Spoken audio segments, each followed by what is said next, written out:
Topic लेके आए हैं और टॉपिक ये है कि पाकिस्तान में फॉरेन कोच क्यों नहीं आना चाह रहे और बहुत सारे ऐसे कोचेज़ हैं जो पाकिस्तान ने बहुत ज़्यादा लोगों से बात की, बहुत ज़्यादा फॉरेन कोचेज़ से बात की। सबसे पहले उन्होंने जी सैमी से बात की ड्यूरिंग पीएसएल, उसके बाद माइकल हेज़मैन से बात की, वॉटसन से बात की और सुनने में ये आया कि वॉटसन के साथ बिल्कुल डील डन हो गई है और उन्हें कोई 2.5 करोड़ पर मंथ मिला करेगा। तो सालाना मिलियंस ऑफ डॉलर्स थे। तो वो भी एंड पे आके बिल्कुल एंड पे जब डील फाइनल होने लगी थी, उसके बाद उन्होंने कहा मैं नहीं आना। उसके बाद सेमी ने भी इनकार कर दिया। हम अपने एक्सपर्ट से भी ये जानेंगे कि भई ऐसा क्यों होता है? क्या इसमें मसला है? थोड़ी-सी अपडेट बता दें, उसके बाद जी इन्होंने किया जस्टिन लैंगर को मैथ्यू हेडन को भी इन्होंने अप्रोच किया। हेडन ने इनकार कर दिया कि भई मैं रेडी नहीं हूँ। जस्टिन लैंगर ने भी ऑलमोस्ट कह दिया कि भई मैं पाकिस्तान का कोच नहीं बनना चाहता। अब आप देख रहे हैं कि 6 नाम मैंने 5 नाम आपको दे दिए। सारे के सारे ओवरसीज़ फॉरेन कोचेज़ और एक से बढ़ के एक कोच है इस वक़्त। माइकल हेज़मैन ने इस्लामाबाद को ही जिताया, बाकी भी आपको पता है ज़बरदस्त कोचेज़ हैं। लेकिन हम अपने एक्सपर्ट से पूछेंगे क्यों ऐसा हुआ कि इन पाँचों के पाँचों कोचेज़ ने सफ़ेद इनकार, सीधा इनकार पीसीबी के मुँह पे दे मारा? ऐसा क्या मसला हुआ? सबसे जो बड़ी वजह मुझे नज़र आती है ना, 2-3 इसकी रीज़न्स हैं अली। कोई एक नहीं, मैं 2-3 रीज़न बताऊँगा आपको। एक तो सबसे बड़ी रीज़न है कि जो इतने ज़्यादा वो उसको कहते हैं ना कि ज़बरदस्त किस्म के कॉन्ट्रैक्ट्स मिलते हैं फ्रैंचाइज़ीज़ से। जो फ्रैंचाइज़ क्रिकेट आ चुकी है, उसकी वजह से जो कोचेज़ हैं वो एज़ अ फ्रीलांसर काम करना ज़्यादा पसंद करते हैं, ना कि किसी एक टीम के साथ बाउंड होना। तो वो सबसे बड़ी रीज़न कोच किसी एक टीम को पकड़ने की बजाय उसके साथ 3 साल के लिए जुड़े रहें, उसकी बजाय आप डिफरेंट फ्रैंचाइज़ इतनी लीग्स हो रही हैं, आप छोटे-छोटे कॉन्ट्रैक्ट करेंगे, 1-1, 2-2 महीने के हर लीग में जाएँगे, तो उससे कहीं ज़्यादा पैसा आप कमा लेंगे। ठीक है, उसके बाद जो दूसरी बड़ी रीज़न है, वो ये है कि इनस्टेबिलिटी बहुत ज़्यादा है पाकिस्तानी क्रिकेट के अंदर।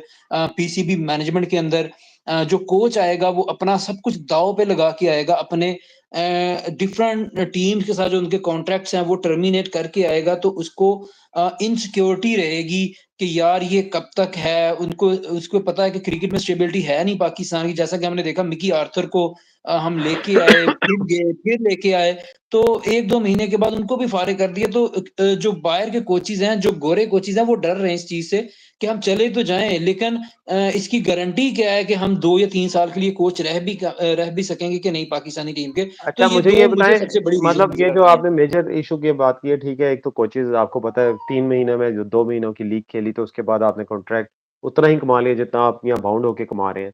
दूसरा ये आपने बताया कि पाकिस्तान में मसला ये है कि पाकिस्तान के जो कोचेज़ हैं, उनका निज़ाम इतनी अनसर्टेनिटी रही ख़ुसूसन पिछले 2 सालों में।